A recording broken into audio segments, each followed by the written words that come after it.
Thanks for watching today's video. Today's video is all about underbody protection. When you're driving over rocks and big obstacles, underbody protection can be a big deal, and it can be the difference between breaking down and making it off the trail. So today we're going to be upgrading from these factory, I don't even want to call them skid plates, kind of like brush protection.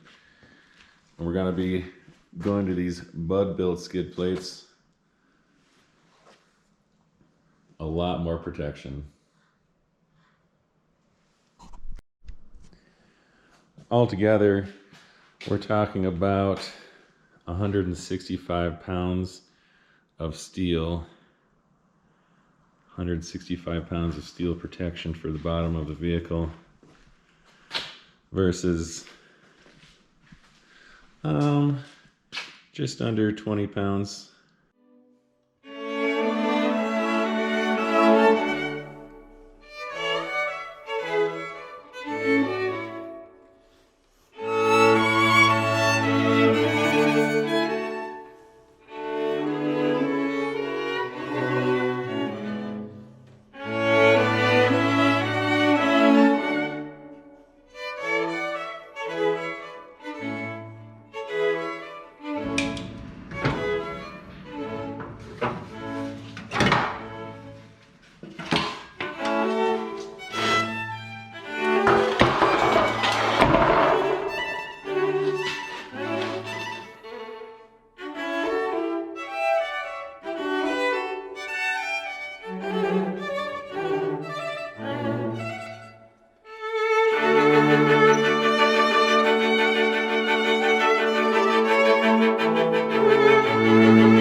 Alright, so far so good.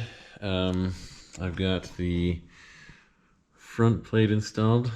It's 4 bolts, one here, one here, one here, and one here in the stock locations. You can see the oil filter housing up here. There's a nice access port for it. And at this point, it's still, bolts are loose so that I can line it up with the remaining plates. Next is the middle plate, which is waiting for me right there. It's a lot heavier than this front one, which isn't light, so they recommend using a jack and a piece of wood, but I don't know if my jack will reach up that high because I've got the front of the vehicle raised up so I can fit under here and work. So we'll see what happens. Here on the front plate, I just wanted to show you this. There's a big piece of boxed steel that contacts the frame right here. So you can see how these skid plates can support the weight of the vehicle because it actually is on the frame. So if the entire weight of the vehicle lands right here, it's okay. Before you get skid plates totally installed, make sure that you take care of any maintenance that you have neglected to do recently, because you don't have to pull the skid plates off again immediately to do that maintenance. All right, these things are really heavy. I'm not that strong. I'm gonna try the jack.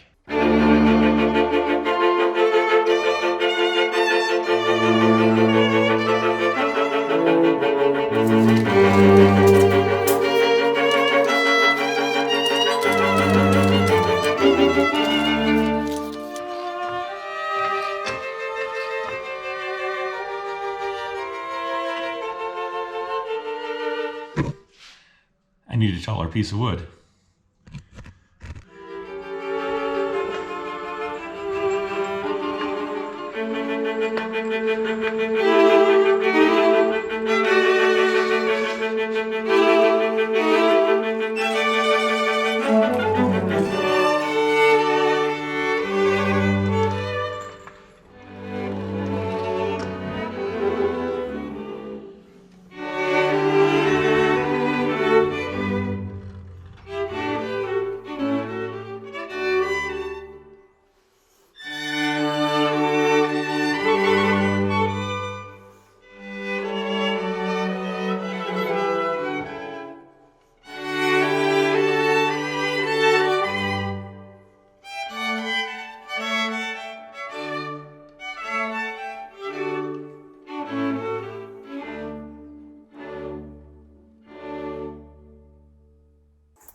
bolts are in loose on this center plate now, so I should be able to lower this jack and not drop the plate on my head.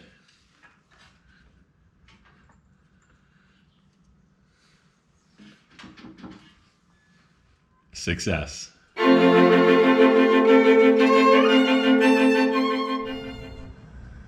got this Crossmember installed. It just bolts into existing threaded holes on the frame here and where this exhaust bracket is here. It goes across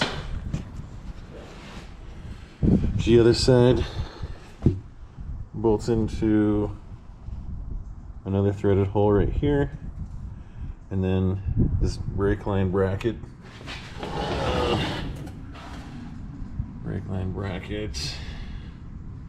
right here.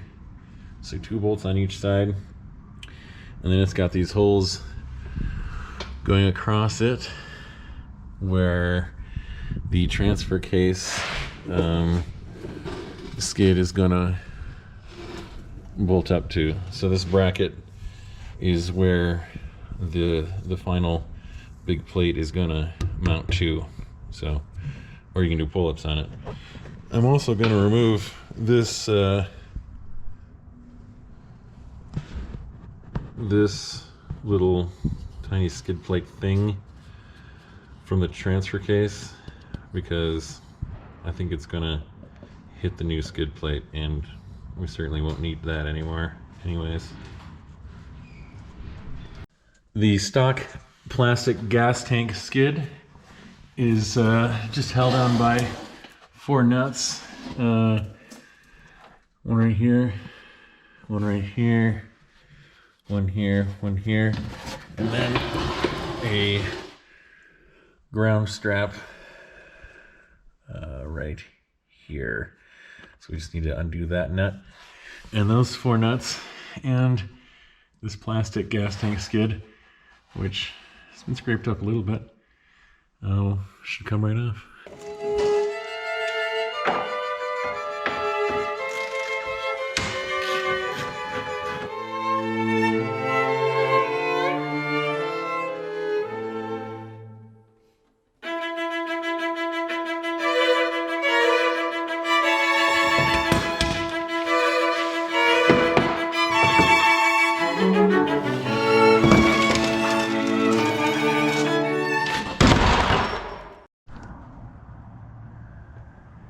So the gas tank skid reused these nuts, even though they supplied some lock nuts to put them on.